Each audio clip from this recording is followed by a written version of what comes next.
अस्सलाम नाज़रीन करम, मैं अस्कर चौधरी और दुनिया की सबसे बड़ी खबर, दुनिया की सबसे खुशी की खबर, वो खबर जिसका पूरी दुनिया को इंतज़ार था। बिलाखिर फील्ड मार्शल पाकिस्तान की आन, पाकिस्तान की शान सैयद आसिम मुनीर की काविशें रंग ले आई। वज़ीर आज़म शहबाज शरीफ की जो दुनिया भर की यात्रा थी, बिलखसूस जंग ज़दा इलाकों में जाना, वहाँ पर जाके मुख्तलिफ ममालिक से मुलाकातें करना और फिर इस्लामाबाद टॉक्स बिल आखिर उसने फल दे दिया। सबसे बड़ी खबर आपको देते चले। सबसे पहले आपको ये बता दें कि फील्ड मार्शल सैयद आसिम मुनीर जो कि जंग के दिनों में इंतहाई मुश्किल एक फैसला था, उस फैसले को लेते हुए और बिल आखिर वो सरजमीन तेहरान जाके पहुंचे और फिर तेहरान की पूरी क़यादत से जिस तरीके से उनकी मुलाकातें हुई या वहाँ पर गुफ्त व शनीद हुई और फिर जो इस्लामाबाद टॉक्स हो चुकी थी पाकिस्तान और अमेरिका के दरमियान यहाँ पर इस्लामाबाद के अंदर, और ये भी दुनिया की एक बहुत बड़ी खबर थी और पाकिस्तान के लिए एक बहुत बड़ा एजाज़ था कि जब पूरी दुनिया नाकाम हो चुकी थी इस बात के ऊपर, अमेरिका और ईरान की जंगबंदी में दुनिया मुकम्मल तौर पर नाकाम हो चुकी थी। और जब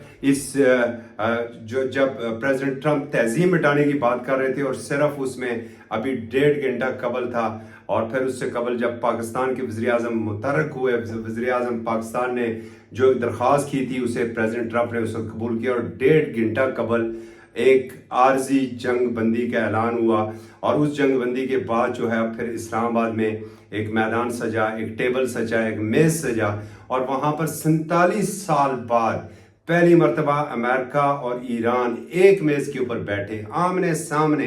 आमने सामने बैठ के गुफ्त शनीद हुई, गिले शिकवे हुए, जो मामला थे वो वहाँ पर डिस्कस हुए। और वो पहला दौर था जब ये कहा जा रहा था, और जो पाकिस्तान दुश्मन अनासर है वो ये कह रहे थे कि इस्लामाबाद इस डील में नाकाम हो चुका है, लेकिन आज उसका फल आपको मिलता नजर आ रहा है कि किस तरीके। नाज़रीन, ये जो पाकिस्तान का सारा रोल था, जो पाकिस्तान ने अपना किरदार अदा किया था, उसके बाद किसी को तो नहीं थी दुनिया के अंदर कि field marshal Syed Asim Munir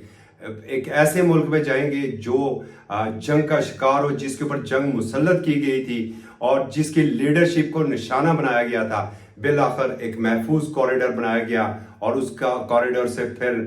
field marshal Syed Asim Munir सरजमीन तेहरान के ऊपर उतरे और फिर जो कुछ वहाँ पर उनकी मुलाकातें हुई, उसके बाद अब से कुछ देर कबल जो अहम तरीन बयान सामने आया है, जिस खबर का पूरी दुनिया को इंतज़ार था, जिसकी वजह से दुनिया शदीद माशी दबाव का शिकार थी, स्टॉक मार्केट्स क्रैश हो रही थी, पेट्रोलियम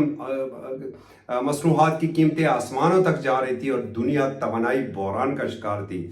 बिल आखिर ईरानी वजीर खारजा ने आबनाए हरम्स को तिजारती जहाज़ों के लिए खोलने का ऐलान किया और इसका बिलाशुबा जितना भी क्रेडिट जाता है वो पाकिस्तान को जाता है, पाकिस्तान की सिविल लीडरशिप हो, मिलिट्री लीडरशिप हो, उनको जाता है कि बिल आखिर उनकी काविशें बराबर साबित हुई। और अभी जो आबनाए हरम्स तो खुल गया, अब अगले 48 घंटों में, अगले 72 घंटों में इस्लामाबाद के अंदर क्या होने वाला है ये मुंतज़र रहिएगा। सबसे बड़ी दूसरी जो खबर होगी वो आपको इस्लामाबाद से मिलेगी। उस वक्त तक के लिए इजाज़त दीजिए। अल्लाह हाफिज़।